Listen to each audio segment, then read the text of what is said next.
Você já se perguntou se existe algo além do que vemos? Se há algum propósito maior para as nossas vidas? Neste episódio, vamos explorar a interseção entre a espiritualidade, a ciência e filosofia, buscando estas respostas para estas perguntas que sempre nos intrigaram. Terei comigo para esta conversa Daniel Katembá, que talvez você já conheça como um palestrante espírita ou talvez do seu canal do YouTube, chamado Despertando Pessoas. Junte-se a nós nesta jornada de descobertas sobre o mistério da vida, o mistério da morte e o mistério de nós mesmos. Aproveitem os episódios. Olá, muito boa tarde, Daniel. Seja muito bem-vindo ao podcast Procurando Deus. Fico muito feliz por você ter aceitado o nosso convite. Você sabe que já fazia muito tempo que eu queria falar contigo, ter você aqui para a gente poder conversar. E fico muito feliz que esse momento chegou. Estou extremamente ansioso para a nossa conversa de hoje. Olá, Iri. Olá a todos, né? Estão aqui com a gente, ouvindo, participando aqui desse podcast Procurando Deus, que, aliás, você está de parabéns, Iri, porque é realmente uma iniciativa fantástica. As pessoas precisam realmente muito, exatamente isso, procurar a Deus. E é isso, esse podcast faz com que a gente possa encontrar essa resposta, se é que é uma resposta, de várias maneiras diferentes. Então, sem dúvida alguma, eu também estou mais do que empolgado dessa nossa conversa de hoje, dessa oportunidade, né, que você, né, está me presenteando aqui, de estar aqui juntos com esse assunto, com um assunto aberto tão interessante. Ô, meu amigo, o prazer é todo meu. E assim, você já começou a falar de coisas, olha, a minha cabeça já começa a ir lá longe. Você falou que procurar Deus é algo importante, mas isso, o que é procurar Deus para você? Pois é, eu acho que é importante mesmo, não falei por falar não, porque assim, quando a gente fala de procurar Deus, eu creio que essa é a resposta para toda a nossa vida. Sabe quando a gente pergunta assim, né, o que eu estou fazendo aqui? Né, para que serve minha vida? Para onde que eu estou indo? De onde que eu vim? Quem eu sou? Se eu tenho algum valor? Se eu tenho alguma importância? Todas as principais questões que todos nós temos, elas passam por um único caminho, que é procurando Deus. Ou seja, quando a gente procura Deus, quando a gente procura entender o universo, quando a gente procura entender a nós mesmos, que a gente começa então a achar respostas para aquelas respostas que a gente procura, né? Desde que a gente se entende como gente, a gente começa a encontrar.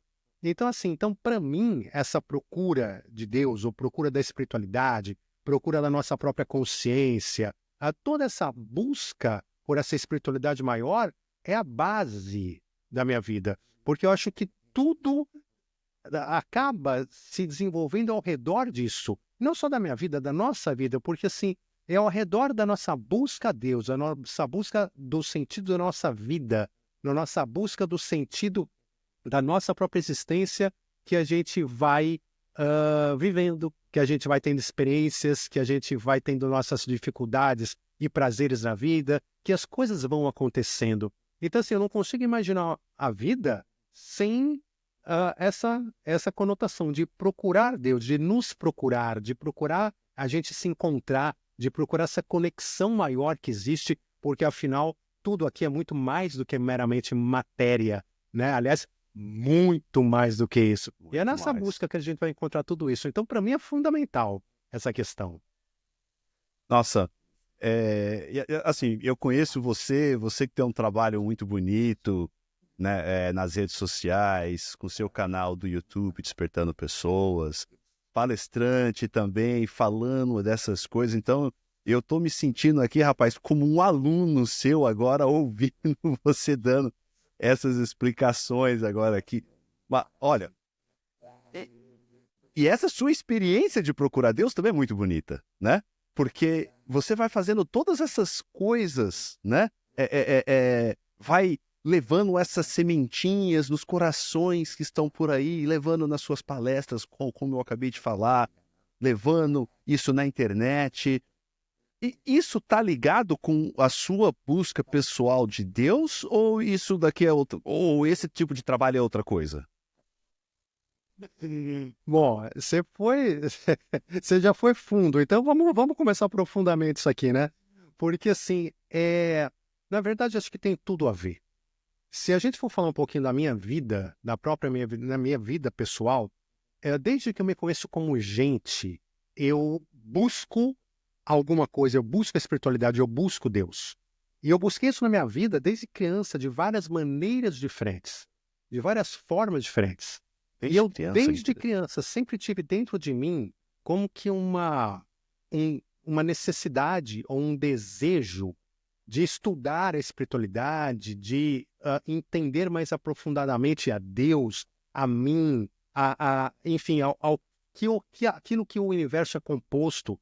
Isso não é uma coisa que surgiu anos depois da minha vida, não. Parece que assim, eu vim com essas coisas, sabe? Com essas necessidades na cabeça, com essas coisas na cabeça.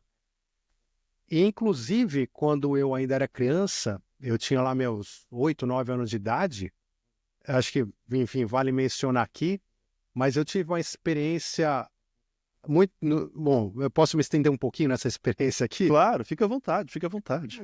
Só para a gente entrar, né, nessa, mas assim, eu vou estender um pouquinho, mas é uma experiência que eu tive assim.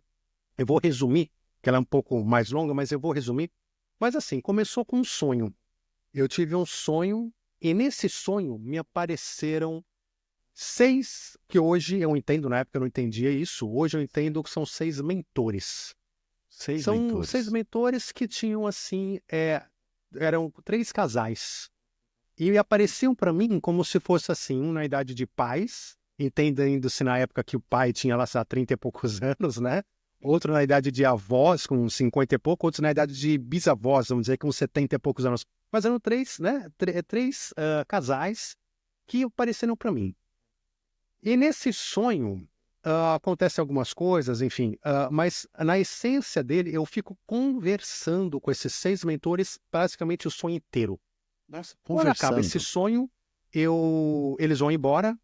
Aí eu estava numa espécie de pesadelo antes do sonho, que na verdade são frequências, né? Ou seja, frequências, a gente sai numa frequência, numa projeção astral, por exemplo, no nível mais baixo, e você passa por frequências inferiores até chegar e ter um contato, enfim. Mas isso também são explicações posteriores. Mas aí eu voltava para um pesadelo e acordava.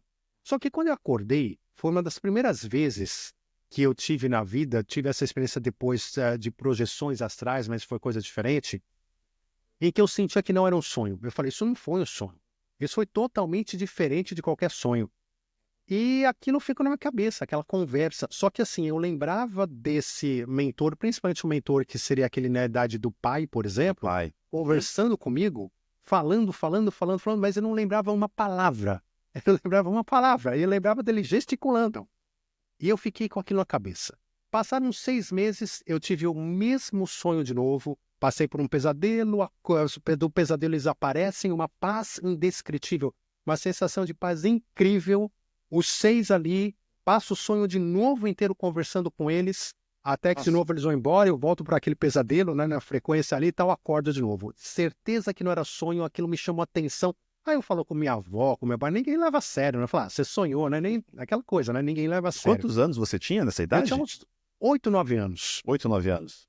Aí passou mais uns 6 meses, eu tive pela terceira vez. Nessa terceira vez, os 6 apareceram e dessa vez eu fui com eles para um outro local também.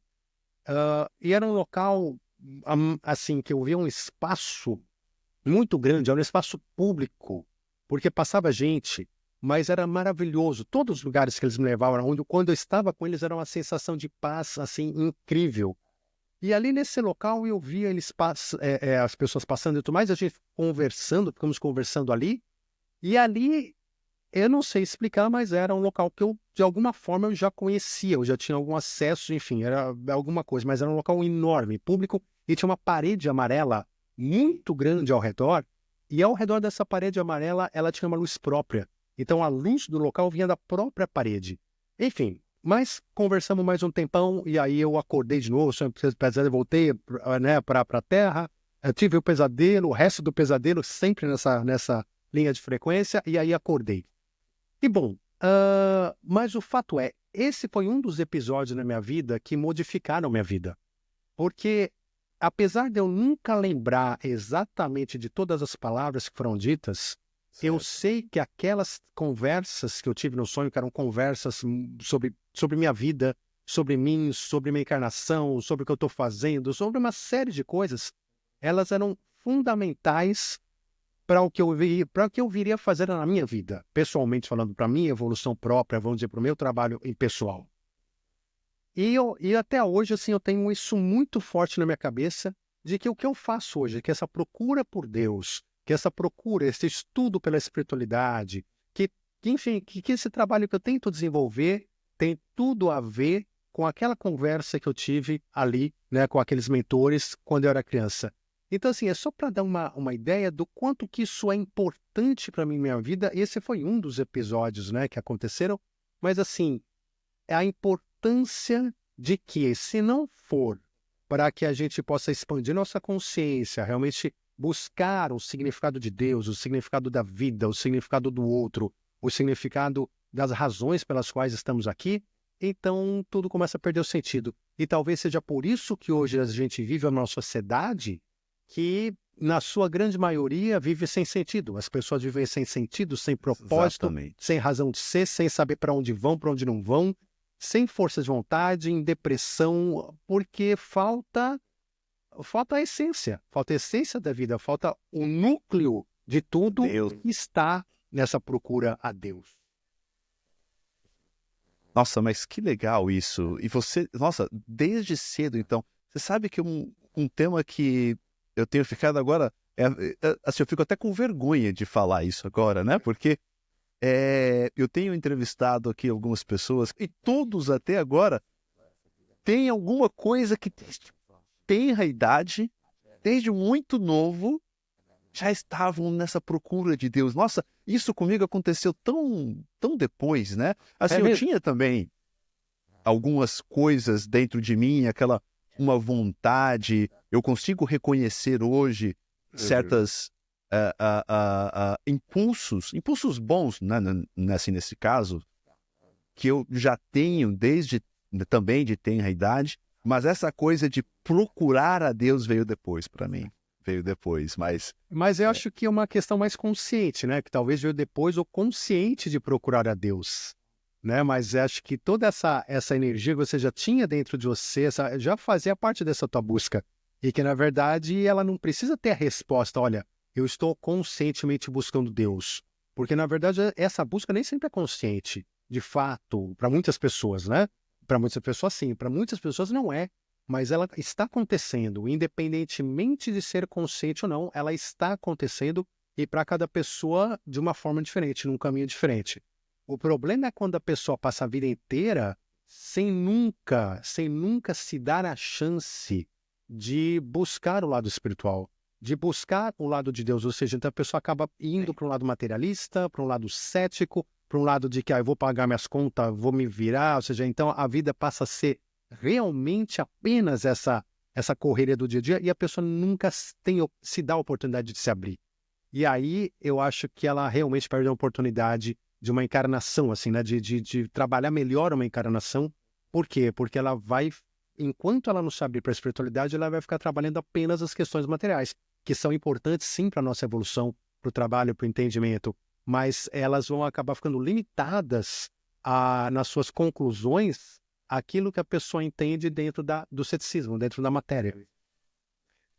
e é interessante, né? Porque apesar de, assim, não é um consenso. A gente sabe que essa busca de Deus, de procurar e de estar nesse lugar mentalmente, espiritualmente, de busca mesmo, né?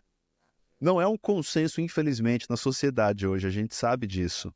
E mas a gente também sabe que coisas muito interessantes vêm acontecendo recentemente que até céticos, cientistas, vêm também mudando de ideia. Isso que você falou me trouxe à cabeça, por exemplo, nos casos de experiência de quase morte. Uhum. em que o fulano muitas vezes, a pessoa muitas vezes, não tem nenhuma religião, não tem nenhuma religião, e a pessoa passa por uma experiência que ela se transforma, e aí, de incrédulo, digamos assim, passa a ser um fiel, né? Nessa coisa de espiritualidade, de procurar a Deus, de tentar se melhorar e etc, né? E eu sei que você também tem muito conhecimento nessa área. Você pode falar para a gente um pouquinho mais a respeito, por exemplo, de experiências de quase morte e como que isso pode, de repente, ajudar uma pessoa? Ou se não, ou se de repente isso traumatiza as pessoas? Não, excelente tema que você trouxe, Iri, porque é o seguinte, é muito profundo, porque é, nada é por acaso, né? Mas você trouxe um tema que a gente pode chamar o tema da espiritualidade mais importante do século XXI. E eu vou te falar o Nossa, porquê. que interessante.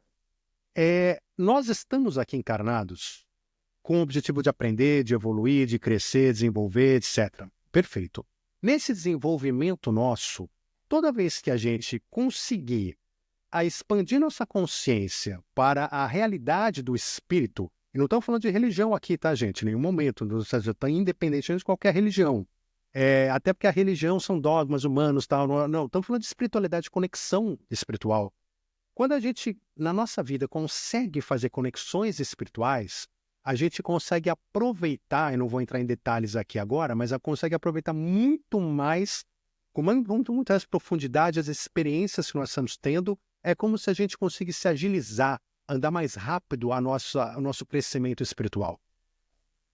Acontece o seguinte, nós vivemos num mundo recém-primitivo. Hoje é um mundo de provas e expiações, mas é um mundo que há pouco tempo era um mundo primitivo, onde os seres humanos ainda vivem muito próximo a um animal, ou seja, nós vivemos ainda numa evolução muito próxima ao animal, muito pautados pelo ego, pelo egoísmo mesmo, pelos desejos da carne, pelos desejos de sobrevivência, enfim, pelos instintos mais básicos de um animal, e o homem vive desta maneira na sua grande maioria, e estamos aprendendo vamos dizer, a deixar de ser um homem para passarmos a sermos mais anjos, por assim dizer. Então estamos nessa fase evolutiva. Agora, é uma fase difícil, porque quando você está no animal, e você está nesse modo animal, por assim dizer, muitas vezes você não consegue se abrir para a espiritualidade com facilidade. Às vezes é muito difícil. Você está tão arraigado a vícios, a matéria, ao ódio mesmo, aqueles sentimentos animais, que a tua encarnação passa e as oportunidades são muito poucas. Só que existem planejamentos espirituais para o próprio planeta Terra, não só para nós, como para o próprio planeta Terra, de evolução do planeta. E nesses planejamentos espirituais, muitas vezes, há momentos em que a espiritualidade precisa de algumas, vamos dizer assim, umas vitaminas, né? Umas doses extras de espiritualidade para fazer mais pessoas despertarem ou terem a possibilidade de despertar para a espiritualidade, para fazer a humanidade dar um passo mais rápido em algum momento evolutivo e assim por diante. E alguns momentos são muito clássicos, muito típicos sobre isso. São momentos em que a espiritualidade claramente fala aqui, eu vou dar um salto evolutivo. Então, por exemplo, quando a gente fala de Jesus Cristo vindo para a Terra, a gente fala de Jesus. Por que Jesus chamou atenção?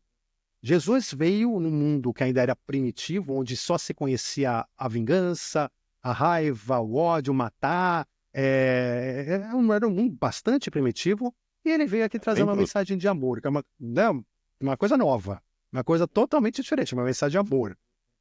Mas por que as pessoas ouviram ele?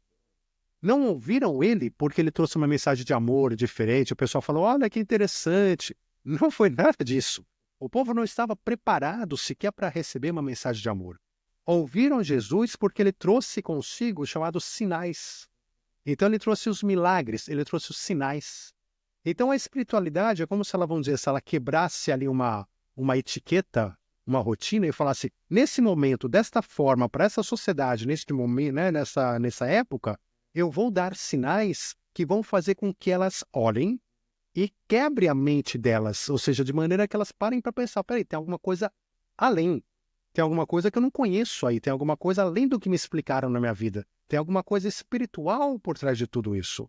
E Jesus, fazendo os milagres, ele fazia com que as pessoas quebrassem sua consciência, expandissem sua consciência, e a partir disso elas começavam a entender a mensagem do amor. Então, quer dizer, uma coisa puxava a outra e a espiritualidade conseguiu dar um boom com a vida divina de Jesus através dos milagres que foram necessários para quebrar esse paradigma humano. Isso acontece na história da humanidade em várias civilizações diferentes, em momentos diferentes, mas pegando aqui a nossa civilização mais conhecida, a gente vai lembrar disso aqui também depois, por exemplo, quando a gente fala de Kardec. Né? Quem fala de Kardec, por exemplo, falar do espiritismo, por exemplo, a Kardec, o que chamou a atenção de Kardec? Ele era um cientista, ele era uma pessoa também totalmente cética, ele tinha ali, né, toda a sua crença dogmática. O que chama a atenção? Que de repente ali, na sociedade da França, 1800 e poucos, estava vendo as mesas girantes. O que eram as mesas girantes? Eram mesas que começavam a voar, começavam a subir, começavam a se comunicar, bater. A gente vê isso acontecer hoje? Não. Mas por que aconteceu na época? Porque era um momento em que a espiritualidade estava chamando a atenção para certas evoluções acontecerem. E uma delas, talvez a principal, mas uma delas foi Kardec, que através disso, a expansão na mente dele expandiu e falou assim, espera aí, tem alguma coisa além, tem alguma coisa diferente nisso tudo. E aí ele começou a estudar essas mesas girantes. Quando ele começou a estudar mesas girantes, ele começou a entender que tinha uma inteligência por trás. Ele começou a conversar com essa inteligência, aí foi falar com os espíritos, né, Espírito da Verdade, mais fez o livro dos espíritos, enfim, criou a doutrina espírita. Mas é só para mostrar que existe um planejamento espiritual e que certos sinais são dados em certos momentos da história para quebrar o paradigma. Tudo isso para dizer, né, que hoje nós estamos justamente num grande momento de transição planetária e onde a espiritualidade está trazendo um enorme sinal para todos que estão vivendo esta época e que muitos ainda não pararam para ver, que muitos não enxergaram. E esses sinais são a experiência quase-morte.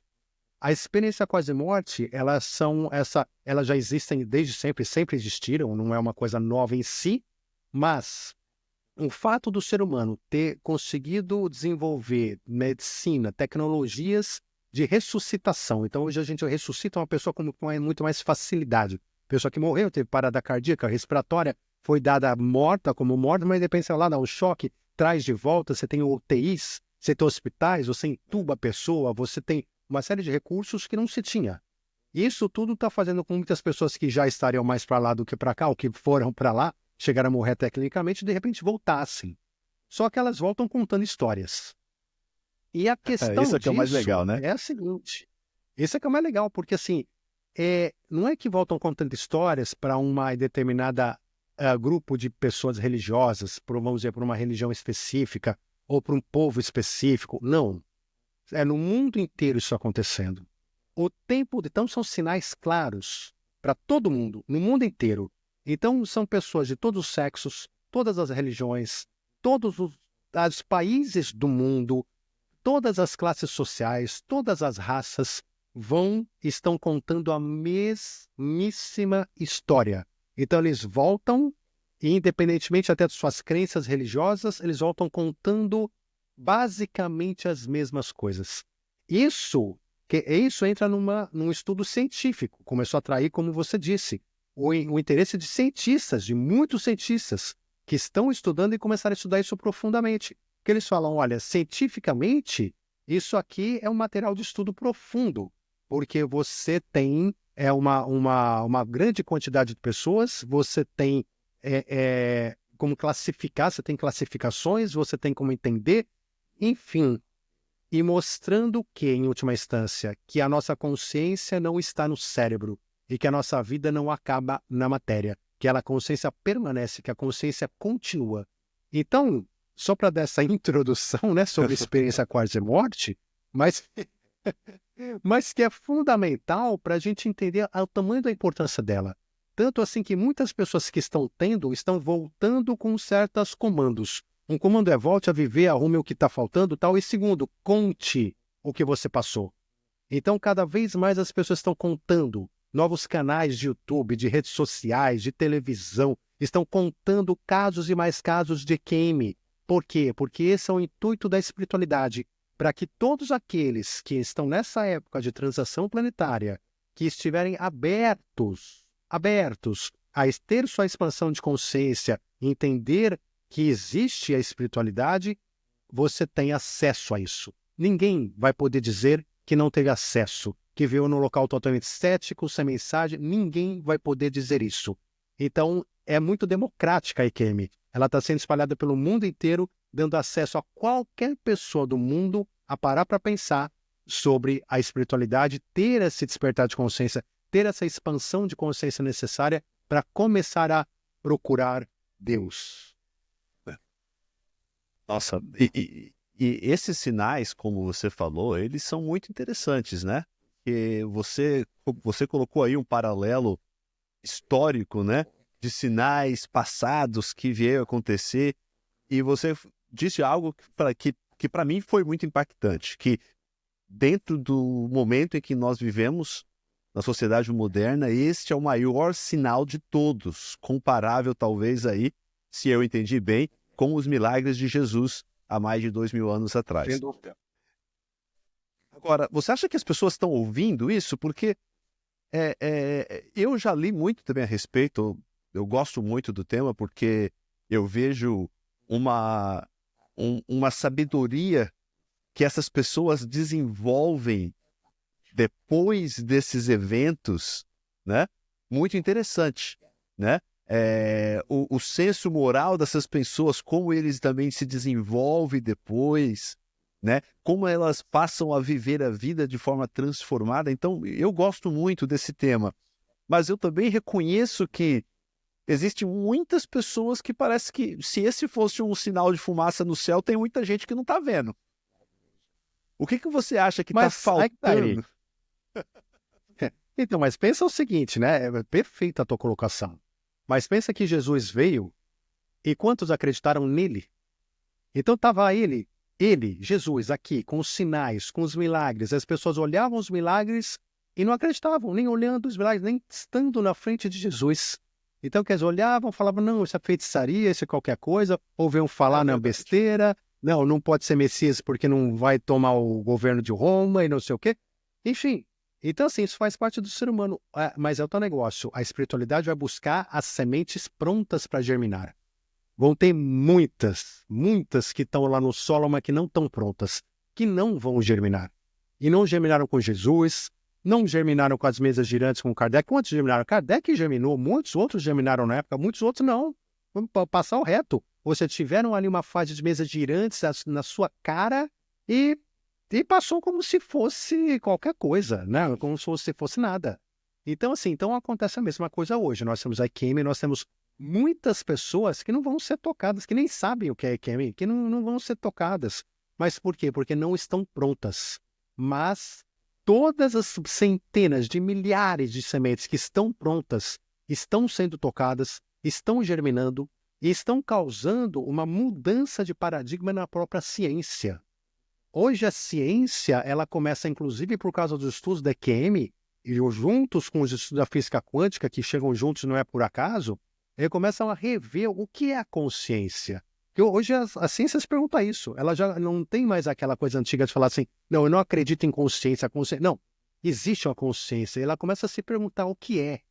O que é a consciência? Quais são os limites dessa consciência? E ela começa a se perguntar cientificamente sobre tudo isso.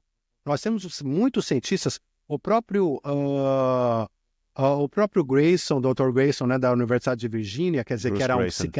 psiquiatra cético, ele, quando ele começou a ver que os pacientes dele tinham EQM, e ele começou a entender, através do Raymond Wood também, de que existia uma coisa chamada EQM, e ele começou a entender os seus próprios pacientes, ele chegou numa situação em que ele não podia mais voltar atrás. Ele falou, ou eu acredito nisso, ou então eu vou ter que... Eu não tenho saída, porque como cientista, eu não posso simplesmente fechar os olhos e dizer que eu não estou vendo, que não está acontecendo. E a partir dali ele começou a estudar casos e casos. Hoje tem, né, estudou mais de 1000 e tantos casos, e esse é só um cientista entre vários. O Eben Alexander, né, que é o neurocirurgião também cético, também um cara totalmente materialista, De repente teve lá uma virose ali, uma meningite diferenciada, uma bactéria diferenciada, passou 7 dias em coma, foi para o lado de lá, voltou, ele teve uma EQM, foi uma coisa tão forte, tão impressionante na história dele, que ele não só escreveu o livro, como escreveu mais de um livro, faz palestra direto sobre isso, e ele é a espiritualidade não faz por acaso, né? Porque ela pegou o que? Um neurocientista, né? Ou seja, o cara justamente que estuda, né, o nosso cérebro. Ele falou, um cara cético, e falou, ó, esse cara que tem todas as razões do mundo para dizer que não existe, né, os efeitos de EQM, que a EQM seria só uma alucinação, ou que seria um sonho, ou que seria alguma coisa do tipo, esse cara que teve, e é esse cara que no seu livro, aliás, quem não leu esse livro aqui, né, é A Prova do Céu, né, uma prova do céu, assim, vale muito a pena. Ele A prova do descreve, céu. inclusive, uma prova do céu, né, ele descreve muitas páginas, inclusive, mostrando cientificamente por que que não é efeito de remédio, por que que não é alucinação, por que que ele não poderia ter voltado com memórias quando ele estava com meningite, porque o cérebro dele estava parado. Enfim, ele vai mostrando cientificamente todos aqueles argumentos, né, que um cientista cético quer jogar na frente, ele vai mostrando um por um por que que não é. Então, assim, isso tudo está mexendo com a comunidade científica, está mexendo com as pessoas, o número de pessoas que estudam EQM, que têm acesso a EQM, que têm EQMs, está aumentando assim absurdamente no mundo. Ele não dá para você ignorar uma coisa que nós estamos falando aqui de uma coisa assim, né? Qual que é o tamanho disso? Né? Quando eu falo que a maior sinal é assim, não é só maior em termos de profundidade espiritual, em termos de estar ligado à ciência e poder ser estudado cientificamente, como também em volume. Em Hoje, volume há uma também. estimativa de que 4% da população mundial já teve uma experiência de quase morte. 4% da população mundial, nós estamos falando de 250 milhões de pessoas. Nós estamos falando que a cada 100 pessoas, umas 4 já têm experiência. E é fácil você ver isso. É só você pegar aqui, né, um grupo aí de 100 pessoas, uma sala de aula, qualquer coisa, e você pergunta quem já teve? Quem conhece alguém que teve? E você vai ver que vai ter 1, 2, 3, 4 histórias diferentes na sala de EQM. Então, assim, a espiritualidade não está brincando.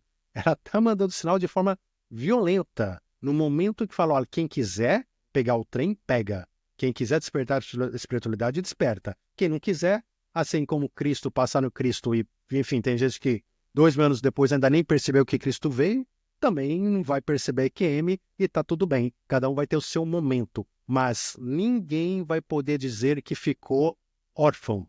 Ninguém ficou órfão nesse processo de transição planetária, né?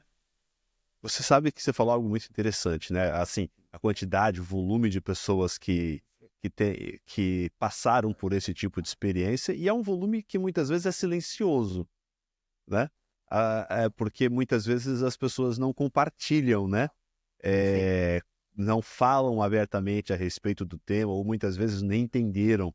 Eu tenho um exemplo de um tempo atrás, tem 1 ano, uns 2 anos, eu acho, eu fui dar uma palestra e eu falei sobre EQM, experiências de quase morte. Eu estava lá falando a respeito dos sintomas, como que acontece, né, como que as pessoas experienciam aquilo e tudo e tal.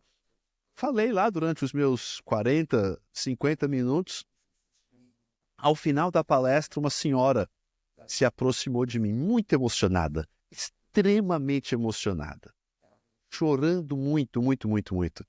E aí ela falou, Erivelto, até hoje eu nunca entendi o que tinha acontecido comigo.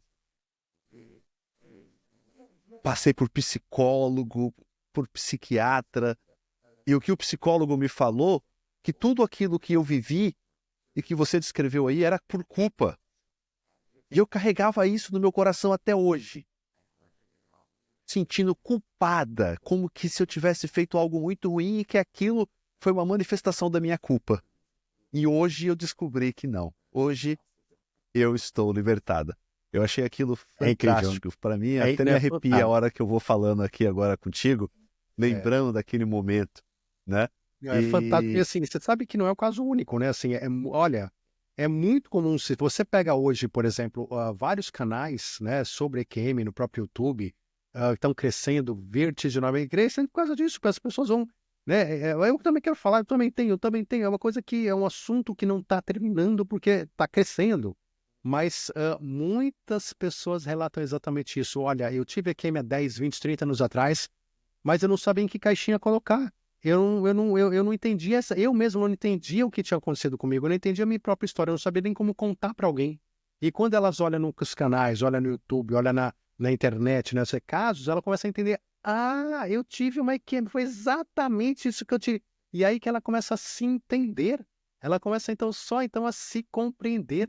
Isso é tão curioso, Eri, que assim, se a gente parar para pensar, o Raymond Moody, né, ou seja, Uhum. quem cunhou o termo NDE, né, Near Death Experience, que em português virou EQM, Experiência Quase-Morte, foi justamente o Raymond Moody no seu livro Life After Life, Vida Após a Vida, né, que foi agora, no começo do século passado, né, ou seja, foi no começo, no meio do século passado, enfim, foi agora. Não, aliás, não, meio não. Foi em 1970, 60, já foi já na segunda metade mesmo. Foi 60, 70, nos 60 e 70 que ele cunhou o termo NDE. Quando ele cunhou esse termo, muitos cientistas, como o próprio Dr. Grayson e outros, eles começaram a entender, agora eu tenho onde colocar. As pessoas começaram a poder trazer várias experiências diferentes para aquela caixinha, porque antes não tinha um local para guardar. E o fato da humanidade não ter um nome fazia com que ficasse disperso e ninguém entendia o que tinha acontecido. Quando você entende que há um fenômeno que tem um nome que é parecido, aí você começa a conseguir colecionar, você começa a conseguir estudar, você começa a preparar. Então, ou seja, isso acontece tão fortemente. Você vê o próprio Dr. Grayson, que quando começou a estudar, ele tinha 2 pacientes que tinha tido, ele não sabia o que fazer com a experiência dos pacientes. Ele falou, eu não sei o que fazer com isso. É uma coisa diferente, eu não sei o que fazer. Quando ele entendeu que tinha o termo novo, é aí que ele começou a estudar e focar. Então, olha a importância de um conceito, né, da humanidade criar um conceito de Near Death Experience, ou de EQM, e a partir desse conceito, olha tudo que já se desenvolveu em poucos anos, em 50 anos, tudo que desenvolveu e continua crescendo como uma bola de neve. Então, assim, daí a gente entende o tamanho disso tudo. E como é importante você, por exemplo, chegar e fazer uma palestra como você fez sobre EQM, ou seja, porque é isso, e a espiritualidade que é isso, que vai despertando as pessoas vão percebendo, falar, isso aconteceu comigo, isso sou eu, isso, né? E aí a coisa vai crescendo e vai se espalhando esse sinal cada vez mais. Agora, eu sei que você já conversou com pessoas que têm experiência de quase morte, né? Eu pessoalmente eu não conheço ninguém assim pessoalmente ou uma conversa que a pessoa se abriu para mim a respeito desse tipo de experiência. E eu sei que você lá no seu canal você já teve essa experiência.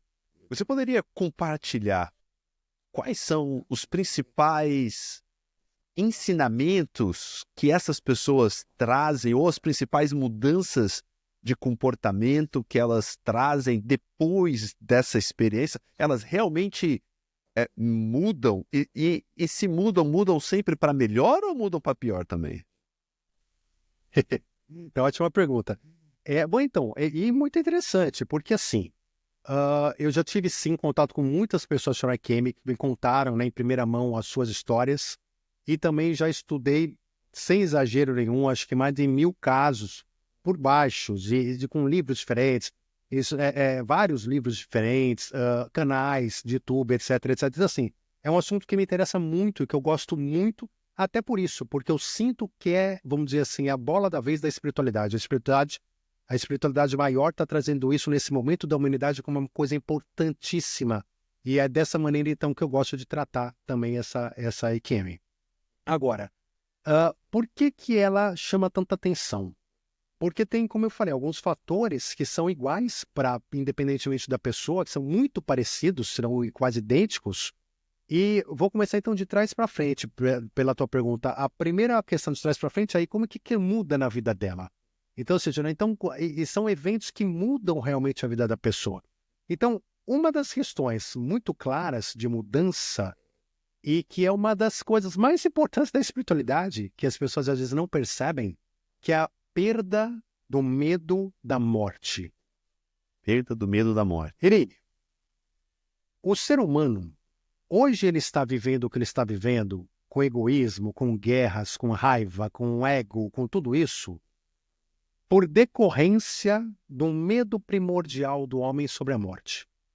Quando o homem, na sua evolução, tomou consciência que morre, ele teve um curto-circuito com o seu ego, falou, eu não quero morrer, eu não posso morrer. Esse curto-circuito com o ego, eu não vou entrar em detalhes aqui agora, mas ele faz com que a humanidade busque a sobrevivência a qualquer custo. Então, quando você começa a acumular coisas, você acumula dinheiro no banco, você não quer emprestar, tudo isso é resultado do medo à morte. A gente acha que não, mas é resultado do medo da morte. Eu tenho medo de morrer, inconscientemente eu começo a acumular o máximo que eu posso, porque eu acho que quanto mais dinheiro, comida, poder eu tiver, mais tempo eu vou viver, mais eu vou enganar a morte. Isso são efeitos inconscientes. E aí, o que acontece? Outra pessoa tem, eu não tenho, eu sinto inveja, aí eu tento roubar, aí outra pessoa fica com raiva, aí gera vingança. Enfim, todos os males da humanidade giram em torno das consequências do medo primordial da morte. Então, o medo da morte, ele é o maior mal da humanidade. Se a humanidade não tivesse medo da morte, ela não precisava viver sobrevivendo. Ela podia viver realmente a sua jornada espiritual e menos a sua jornada animal. Agora, nós temos esse medo da morte ainda incutido dentro de nós.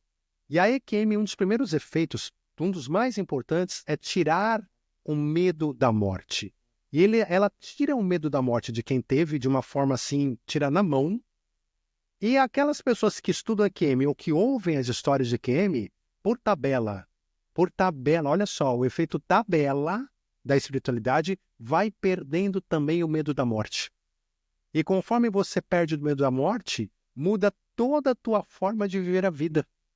Quem não tem medo da morte, age de maneira totalmente diferente. É uma pessoa mais altruísta, é uma pessoa mais alegre, é uma pessoa mais dinâmica, N aspectos da vida dela se modifica totalmente, simplesmente porque ela não tem mais o medo da morte.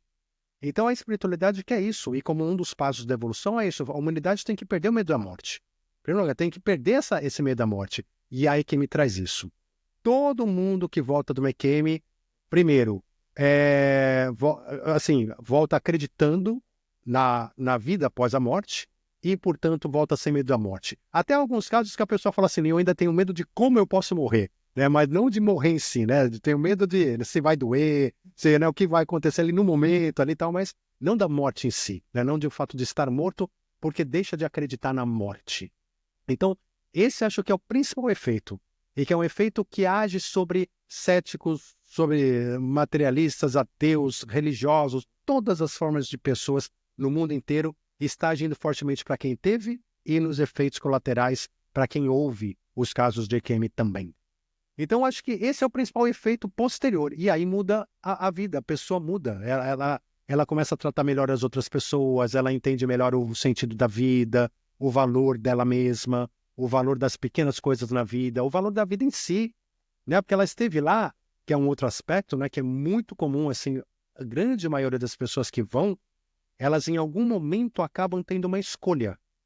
E uma escolha que, quando a gente olha do lado de cá, parece uma escolha óbvia, né? Porque a pessoa está lá num plano espiritual, está super bem, numa paz gigantesca, tudo maravilhoso, né? E como nunca sentiu, mas de repente ela pergunta, mas e aí, você quer ficar ou você quer voltar? E a pessoa pergunta, às vezes para assim, mas pô, essa coisa é maravilha, por que eu vou deixar essa maravilha aqui? Mas aí começa a vir a consciência, né? E começa a vir as responsabilidades da encarnação. E aí a pessoa lembra do filho que tem, a pessoa lembra da mãe que tem, lembra dos parentes, lembra do projeto que deixou de estar para trás, lembra daquelas coisas que fazem parte do motivo de estarmos vivendo aqui. E ela fala, não, eu preciso voltar. Não é só eu quero voltar, eu preciso voltar. E aí então ela volta. E como que essa pessoa que volta de lá, nessa situação toda, tendo uma nova oportunidade de prosseguir aqui com a vida, vai viver da mesma maneira? Não vive. Ela se transforma. Então a transformação interna da EQM para a pessoa é muito grande, é profunda. E essa transformação profunda, ela acaba também transformando as pessoas ao seu redor. Agora você imagina isso, Eri, quando a gente fala de 4% da população mundial, dos 150 milhões de pessoas que já tiveram, com uma transformação profunda, influenciando mais outras dezenas de milhões de pessoas ao seu redor. Então, olha, se a gente conseguisse olhar no espectro energético, né, do planeta Terra, de despertar de consciência, quantas pessoas diariamente estão despertando, né, sua consciência, aumentando, elevando sua vibração, simplesmente pelo fenômeno EQM que hoje está trazido fortemente pela espiritualidade maior para a humanidade do planeta Terra atual. Né? Então, assim, são consequências posteriores, essa eu acho que é a principal, né, antes da gente falar de outros aspectos aí da EQM. Nossa, muito interessante esse tema. Esse é um tema que ele realmente é fascinante, né? E a forma como que você descreveu, que ele muda as pessoas, é uma coisa que às vezes você se pega falando, poxa, às vezes eu desejaria que acontecesse comigo, mas aí você para pensar no processo, peraí, mas o processo pode ser meio traumatizante, né? É melhor não, né? Aí você fala, eu gostaria de ver também, né? De vivenciar em primeira mão tudo aquilo que acontece e essa transformação. É quase que Exato, mas um... só um parênteses, isso que você falou é importante, tá? E uma das preocupações, às vezes, de muitas pessoas que contam sobre EQM é essa, é de achar que ter medo de influenciar as pessoas, não, então tem que perder vamos dizer, tirar a própria vida, por exemplo, alguma coisa do tipo, né? Falar, não, e a pessoa fala, não, eu estive lá, e eu não só não tirei, como eu escolhi voltar. Então, assim, é pra gente entender o seguinte, apesar de tudo isso, apesar de tudo, a importância da nossa vida aqui tem um valor que só agora a gente começa a entender, né? Ou seja, um valor gigantesco e que essas pessoas vão nos ensinando, vão nos trazendo e vão nos ensinando. Então é fenomenal, né? Mas sem dúvida, a gente tem uma vontade de dizer, olha, será que né, dá pra ter uma experiência quase mortezinhazinha só, rapidinha? Isso, experiência de quase morte. Vai lá, dá um pezinho lá de 20 segundos, alguma coisa assim, e volta, né? Só para Rapidinho, dar uma olhadinha atrás da cortina e voltar, né? né?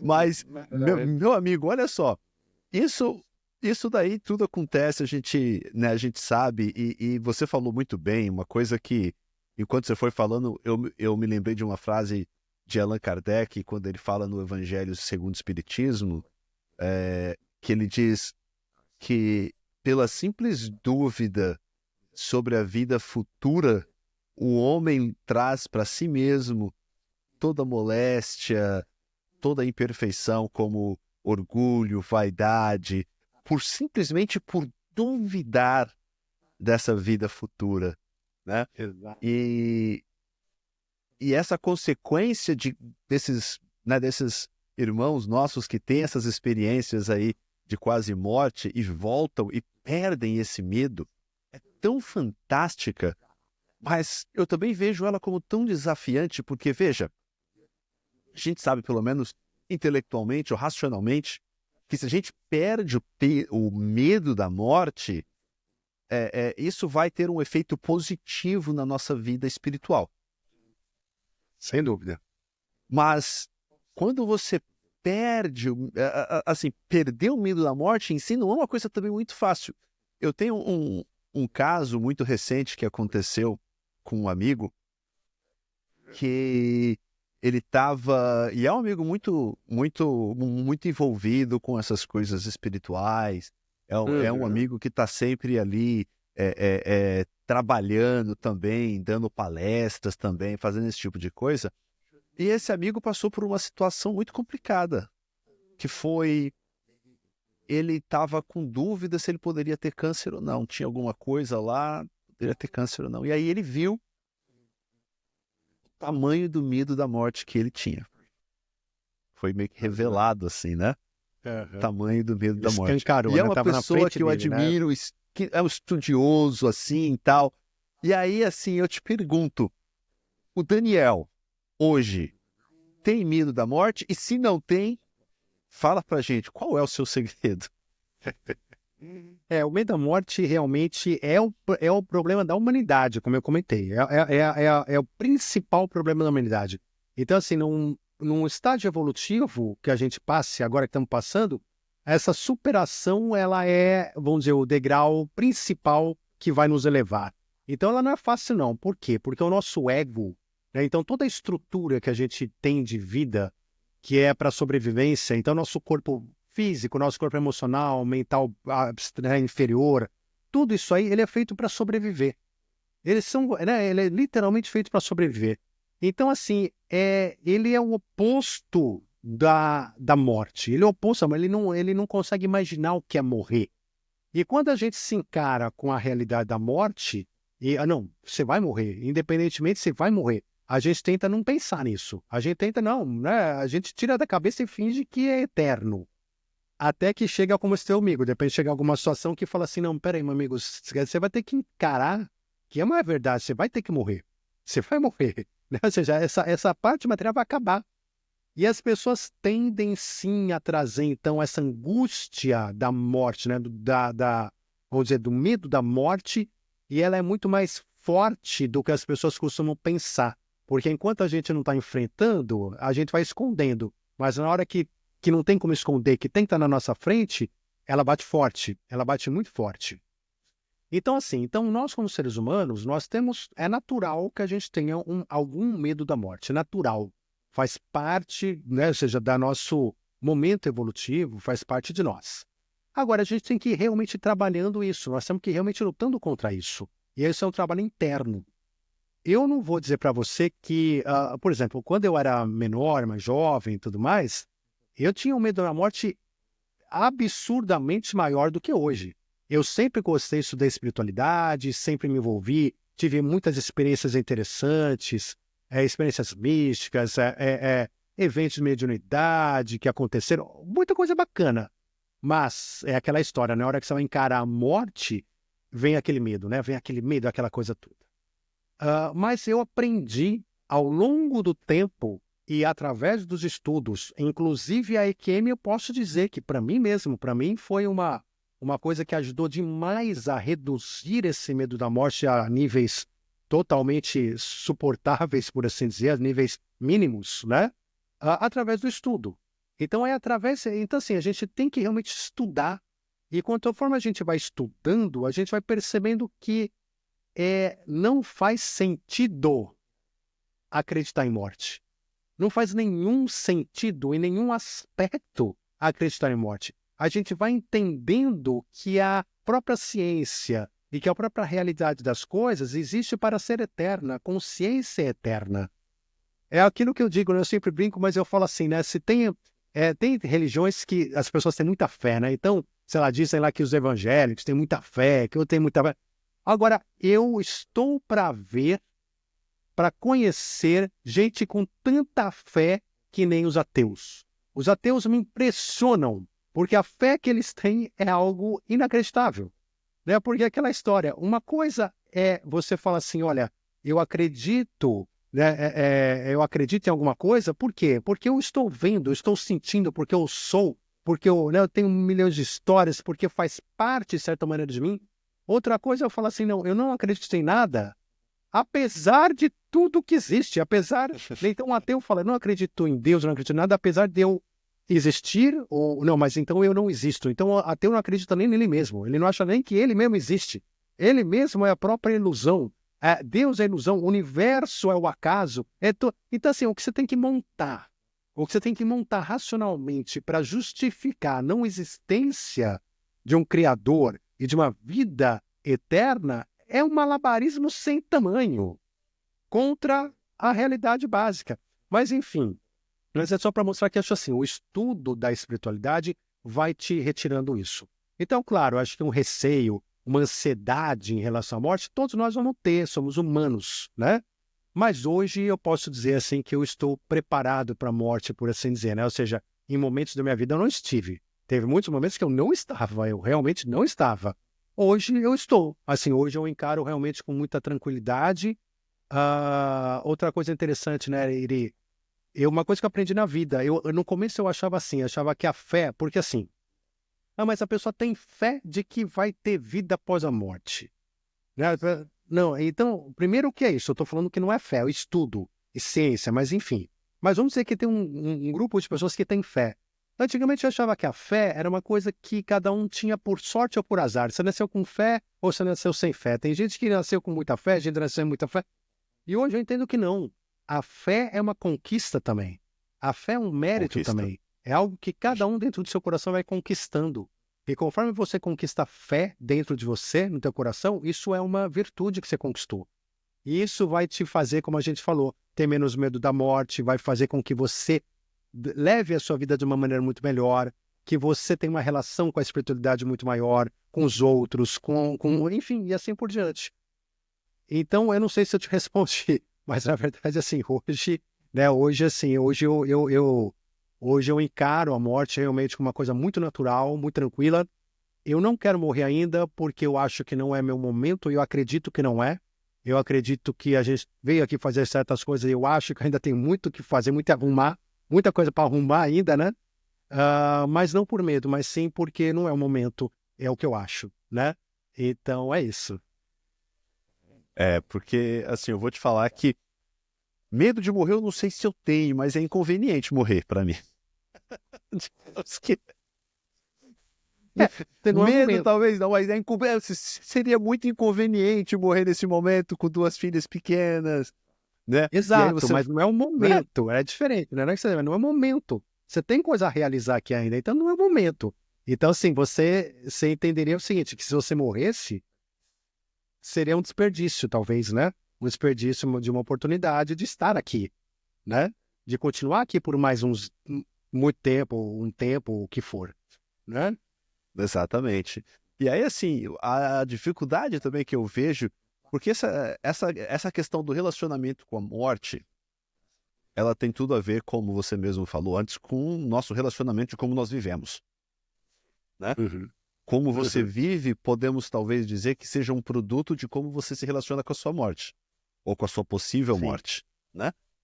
É, e sendo esse, então, um, um produto do outro, eu me pergunto o que fazer ou como a gente consegue navegar nas águas do relacionamento que a gente cria, nas raízes que a gente cria, porque a gente vem para esse mundo, a gente vem com um pai, uma mãe, a gente vem com irmãos, a gente vem com uma família, a gente começa a desenvolver nós mesmos uma família, casa, com filhos. Como é que a gente pode, digamos assim, dizer que, olha, eu não tenho medo da morte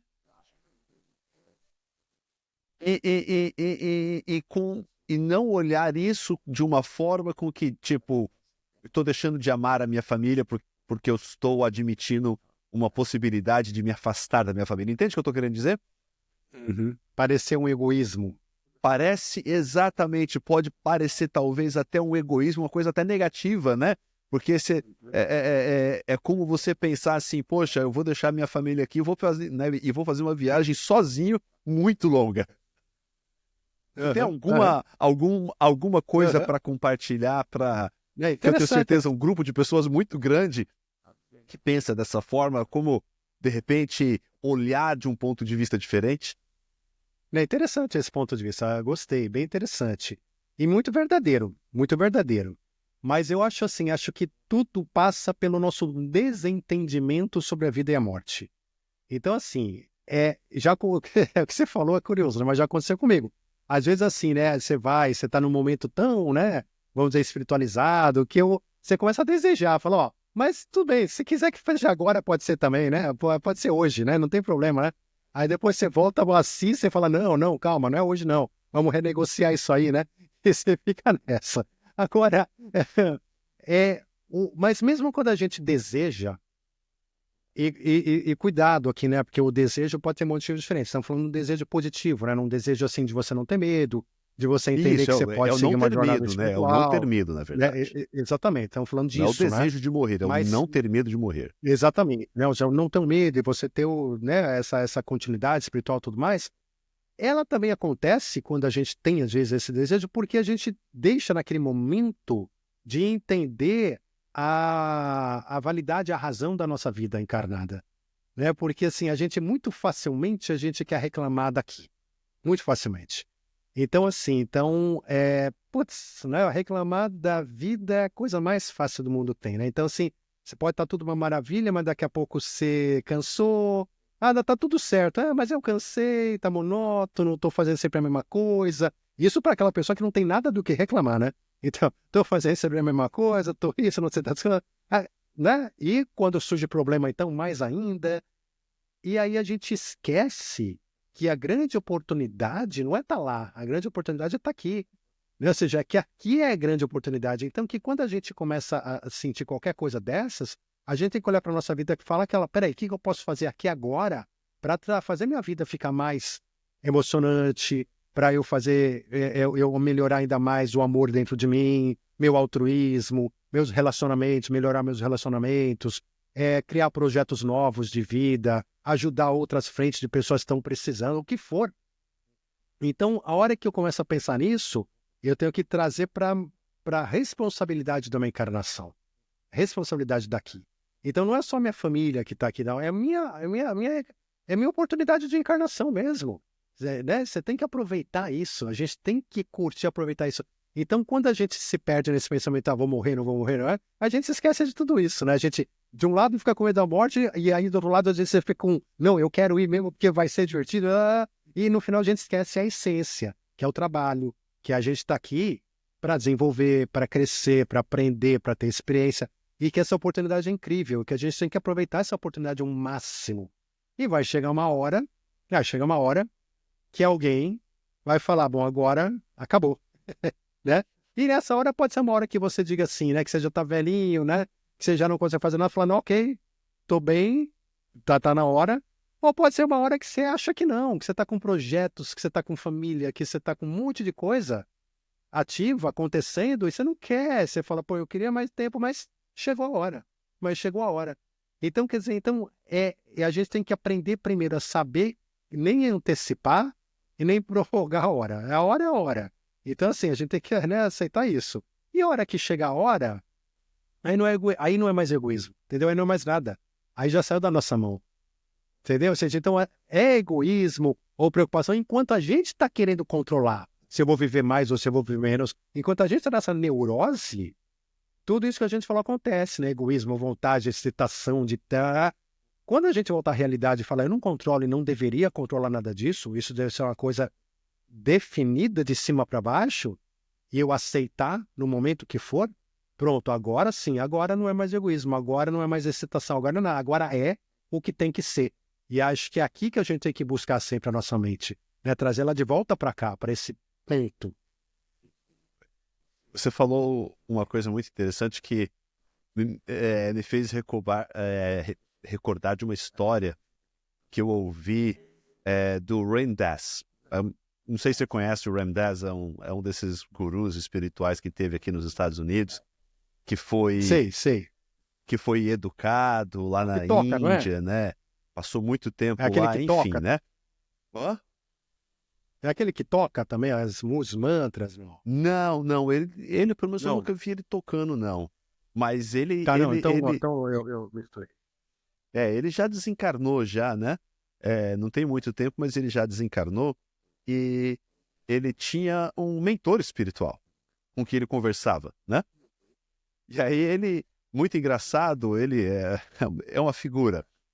E aí ele contando é, de uma conversa que ele teve com o mentor dele, né? Ele estava lá falando exatamente o que, né? É bem na linha do que você falou, né?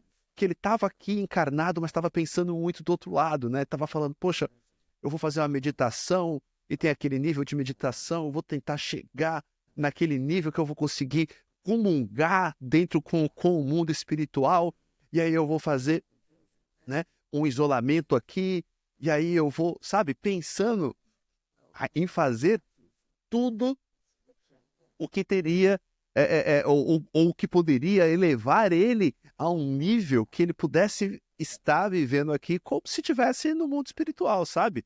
Uhum. Chegar numa elevação desse ponto. E aí Uhum. ele estava falando com o Emmanuel a respeito da estratégia e dos planos dele, né?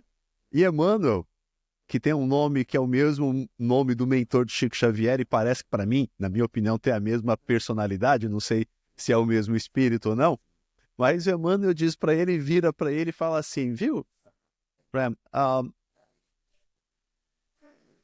já que você se matriculou na escola, por que você não pega o currículo e cumpre o currículo? Ou seja, já que você está encarnado como humano, você não pensa em, de repente, viver como humano? Exato, exatamente isso. Então, Exatamente isso. E é o que a gente esquece. às vezes a A gente gente fica, esquece.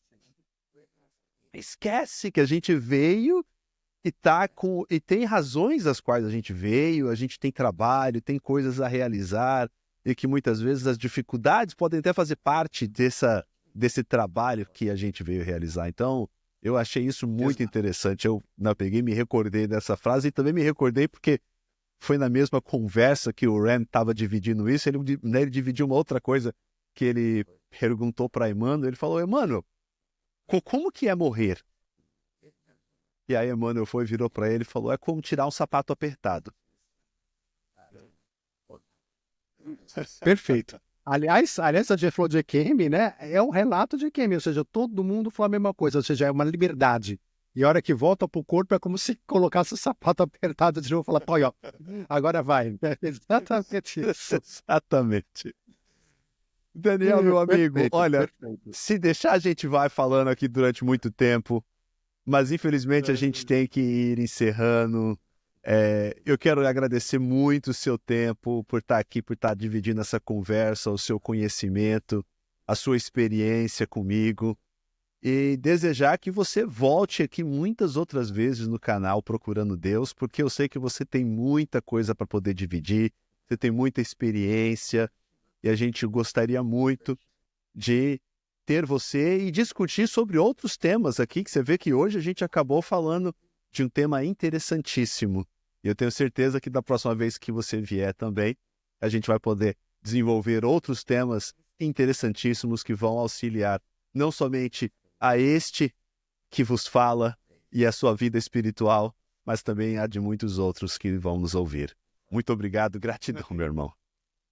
Eu que agradeço, Eri. Gratidão imensa a você, a todos que estão aqui ouvindo. E foi um grande prazer estar aqui, com certeza, né? Estaremos juntos em muitas outras oportunidades também. Desejo a todos aí um forte abraço, muita luz, e a gente se vê já já, então. Até mais. Tchau, tchau. Ok, deixa eu cancelar aqui a gravação.